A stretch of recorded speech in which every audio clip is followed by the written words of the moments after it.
Soweto, kulang phuma khona Soweto, kulang phuma khona Soweto, kulang phuma khona Soweto, kulang phuma khona bengihlala eTasifani.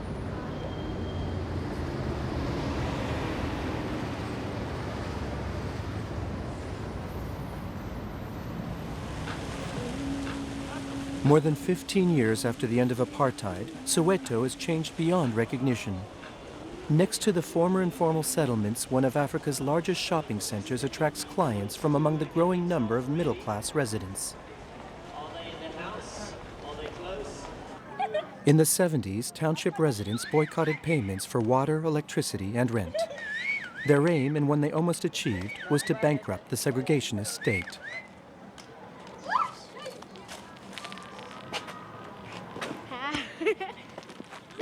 This is house number 5034, Deep Kloof, Zone 5. My mother and my father owned this house from 1960. My parents never paid water. I don't remember telling us that they are going to pay water this month. It was just free, to be honest. It was just free. As it is now, although we are supposed to pay. More than 10 years after the end of apartheid, the Soweto tradition of non-payment lives on.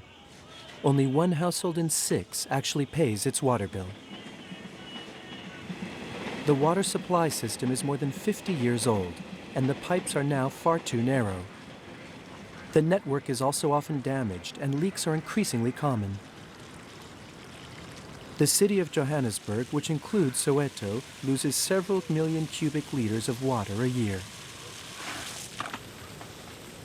The investigations and reports that have been done are saying that we could be facing a water shortage by year 2013. So it's just so soon. Page 9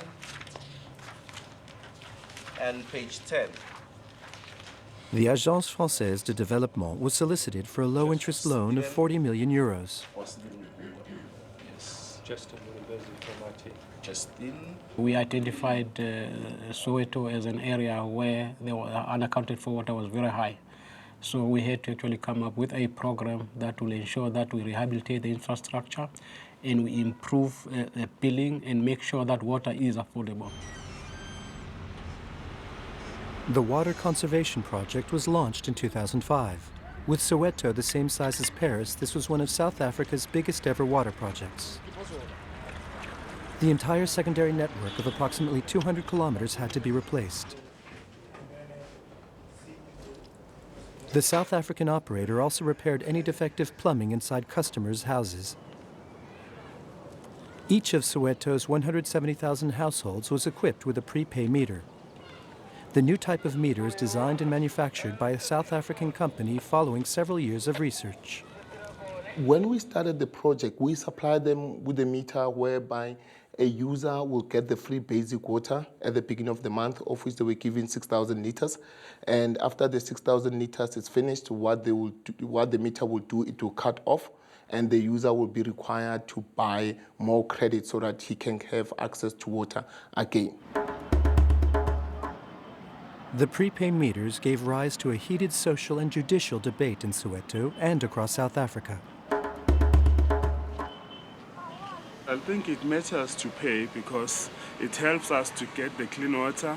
Then whatever, maybe if there's a storage blockage, you can call the Rand Water to come and fix the water for us.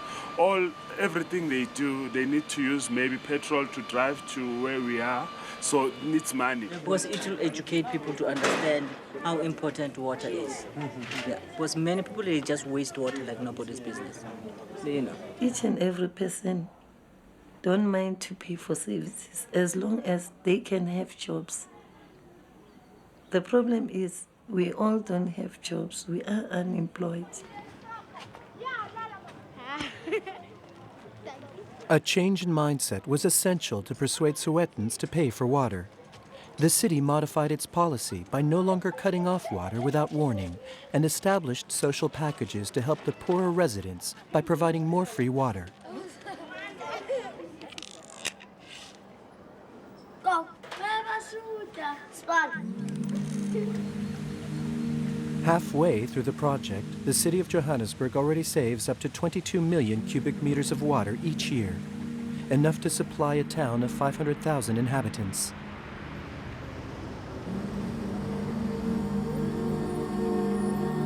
In a situation of hydric stress, and with no means of increasing its water supply, it is essential for the city and its residents to save water.